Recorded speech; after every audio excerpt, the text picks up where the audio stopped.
dan kalau nggak salah ada 15 orang berkembangnya ditersangkakan atau potensial untuk ditersangkakan terkait isu ijazah tersebut. Ternyata tidak membuat surut keadaan, tidak membuat kecut banyak orang, justru makin mengental tuntutan, bahkan sampai diaspora di luar negeri pun melakukan katakanlah gerakan-gerakan untuk membawanya, menggelar kasus tersebut ke luar negeri. Apa sesungguhnya yang terjadi? Agak bingung juga kita. Apalagi belakangan tambah gaduh keadaan dengan adanya pernyataan Pak Jokowi bahwa ada orang besar di belakang atau di balik kasus mengemukanya ijazah palsu tersebut. Sekali saja orang berbohong, sekali saja orang tidak menyatakan yang seharusnya dan ketahuan, maka seumur hidup orang-orang tidak akan lagi percaya.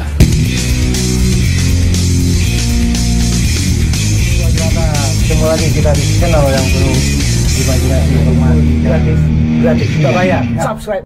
Assalamualaikum warahmatullahi wabarakatuh. Apa kabar teman-teman? Mudah-mudahan Anda semua selalu dalam keadaan sehat dan tetap semangat. Hidup hanya sekali, mari bikin berarti hidup hanya saat, ayo tebar banyak manfaat. Teman-teman, hari ini aku ingin berkicau, berceloteh soal isu yang tadinya aku pikir itu akan anti klimaks, tapi ternyata tidak.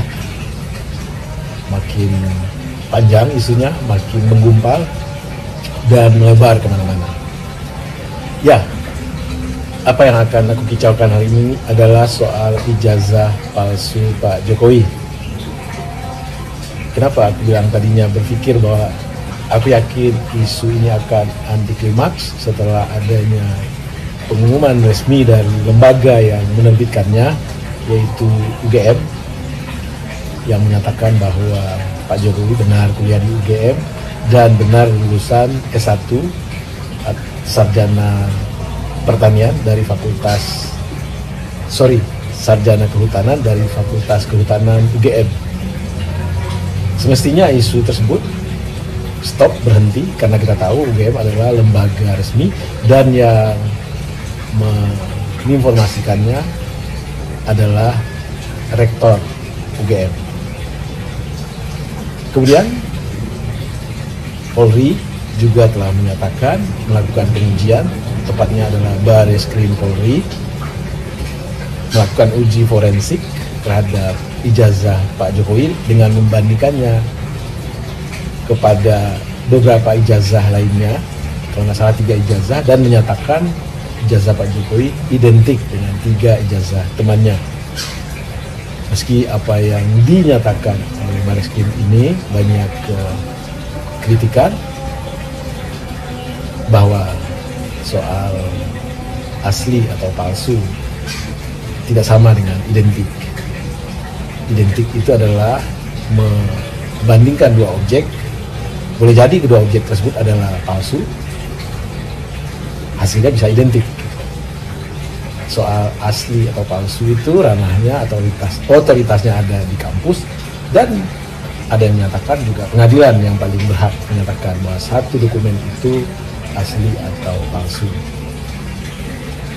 Belakangan ada reuni yang dilakukan oleh Pak Jokowi.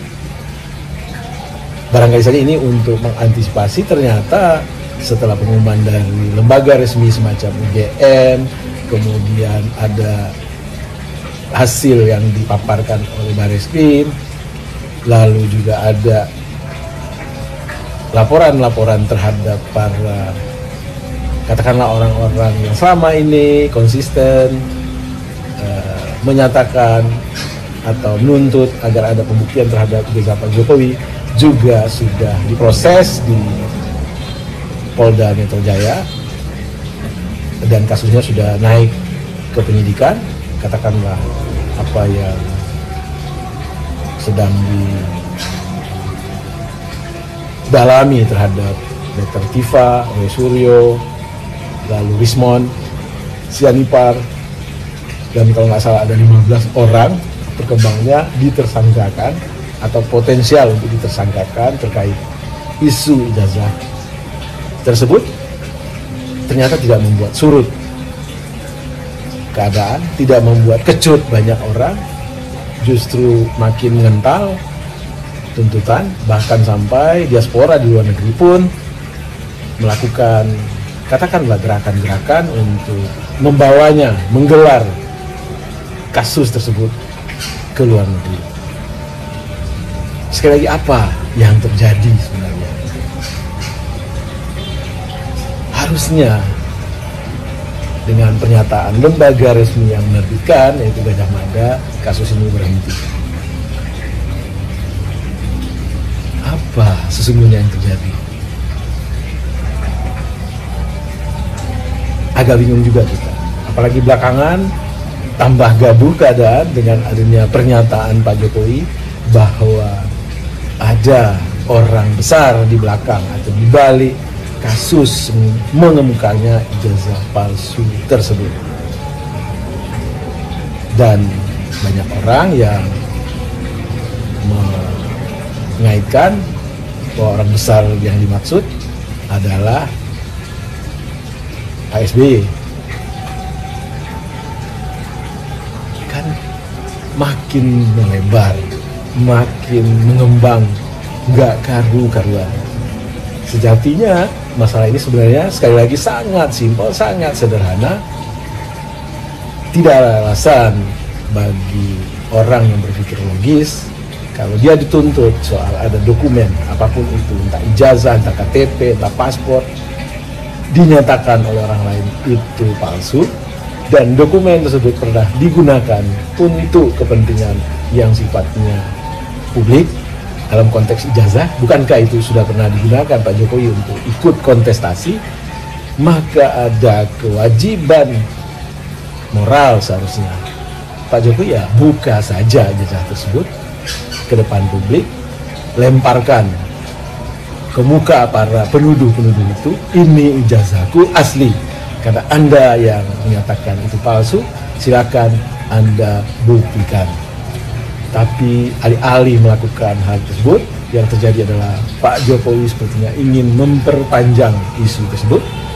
Soal motif apa yang ada di belakangnya, wallahu a'lam bishawab.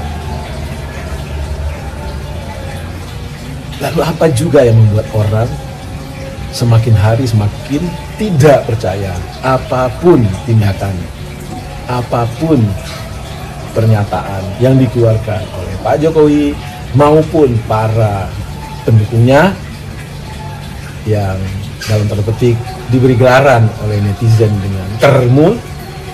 Apa sejatinya yang membuat orang tidak percaya?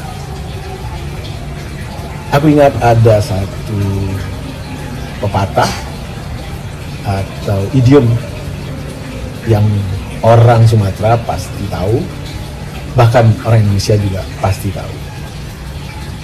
Idiom tersebut berbunyi, sekali lancung ke ujian, seumur hidup orang tak percaya.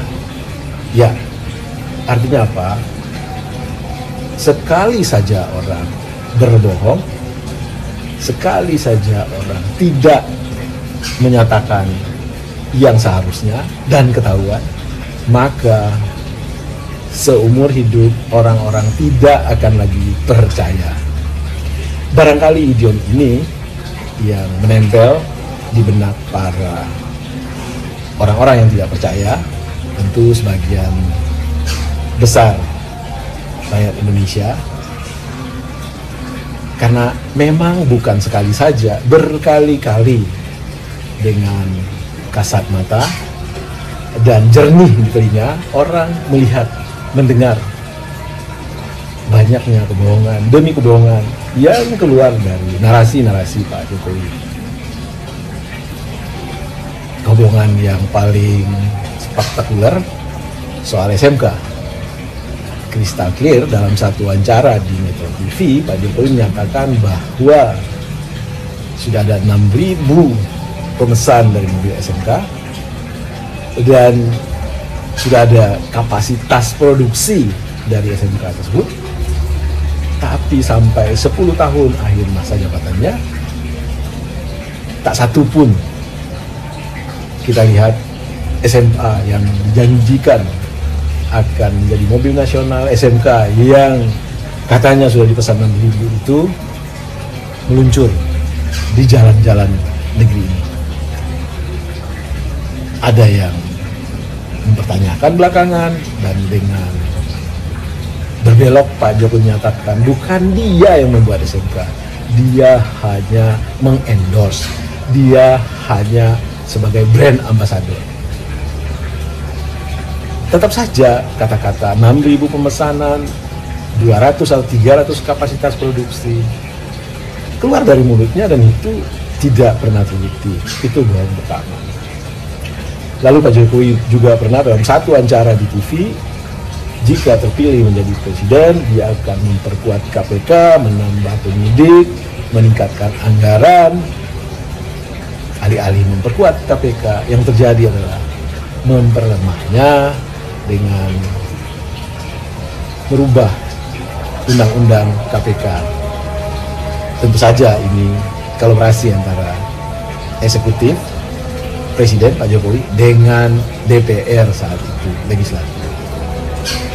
Ada lagi narasi, jika dia terpilih, stop impor ini, stop impor itu, bla bla bla, stop ini, stop itu, segala macam. Ternyata tidak. Hutang makin menimbun, padahal beliau sendiri pernah diwawancara, buat apa ngutang? Silva kita banyak. Lalu ada lagi soal anaknya yang tidak suka politik, senangnya jualan martabak, senangnya jualan pisang.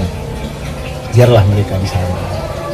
Ternyata di ujung-ujung pemerintahannya, kedua anaknya didorong, atau enggak tahulah, pokoknya yang jelas masuk politik, yang satu dengan cara-cara tertentu merubah undang-undang tentang syarat umur usia seorang menjadi cawapres atau capres, dan akhirnya anaknya menjadi wakil presiden. Dan ada banyak daftar lainnya. Say it, name it, cari, banyak jejak digitalnya. Jadi sekali lagi, idiom sekali lancung ke ujian, seumur hidup orang yang tidak percaya, barangkali itulah yang menyebabkan makin panjangnya isu tersebut. Apapun yang dilakukan ternyata tidak meredakan suasana. Lalu apa kemungkinan yang terjadi dengan peristiwa ini? Menurutku ada sekurang-kurangnya 5 kemungkinan. Kemungkinan pertama adalah bahwa Pak Jokowi pernah kuliah di UGM di Fakultas Kehutanan, beliau lulus S1, ada ijazahnya. Itu kemungkinan pertama. Kalau kemungkinan ini yang benar, lalu Pak Jokowi tidak mau melihatkan ijazah aslinya, pasti ada agenda tertentu yang beliau sedang mainkan. Lalu yang kedua, Pak Jokowi pernah kuliah di UGM, tidak lulus S1 di Fakultas Kehutanan, barangkali saja dia lulus sarjana muda, atau tidak pernah lulus sama sekali, tentu saja tidak punya ijazah 1 di Fakultas Kehutanan UGM. Lalu yang ketiga, Pak Jokowi tidak pernah kuliah di UGM dan tentu saja tidak punya ijazah S1 Fakultas Kehutanan UGM. Lalu yang keempat, Pak Jokowi pernah kuliah di UGM, lulus Fakultas Kehutanan, sarjana, ada ijazahnya, tapi ijazahnya yang asli hilang. Lalu dibuatlah ijazah yang meniru ijazah asli tersebut. Pak Jokowi tahu itu. Jadi bukan memasukkan ijazah, tapi membuat kopi ijazahnya yang asli hilang, lalu jadilah ijazah palsu yang seolah-olah asli. Lalu yang kelima, Pak Jokowi pernah kuliah di Fakultas Kehutanan, UGM, lulus S1, ada ijazahnya hilang, tetapi bukan Pak Jokowi yang hilangkan. Tim yang mendaftarkan Pak Jokowi ikut kontestasi menghilangkan ijazah tersebut, lalu mengambil jalan pintas, membuat ijazah palsu. Dan ijazah tersebutlah yang dipakai untuk ikut kontestasi. Hanya ada kemungkinan 5 tersebut. Nggak tahu, mungkin teman-teman punya kemungkinan lainnya. Lalu apa yang harus dilakukan agar isu ini tidak makin panjang, kontraproduktif, mengerangkeng energi anak bangsa ini kepada hal yang tidak mutu? Bukan tidak penting soal ijazah palsu ini, itu sangat penting, bukan ijazahnya, tapi soal kejujuran, soal kebenarannya. Harus negara, dalam hal ini tentu Presiden Pak Prabowo, mengambil sikap agar energi anak bangsa tidak habis mempertengkarkan, mempersoalkan hal-hal yang remeh-temeh ini. Uji ijazah asli yang konon katanya ada di tangan Pak Jokowi oleh lembaga independen, uji kertasnya, uji tintanya. Ini soal apakah benar ijazah tersebut diterbitkan di tahun 85. Itu dulu yang nomor 1. Yang nomor 2, uji ijazah mana yang dipakai untuk kontestasi di KPUD Solo, di KPUD DKI, dan di KPU Pusat. Samakah ijazah tersebut dengan ijazah asli yang diuji? Tentu yang di KPUD dan KPU adalah fotokopi yang dilegalisir.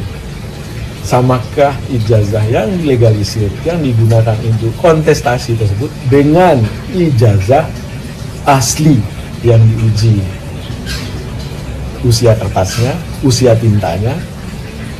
Lalu mari, jika itu yang terjadi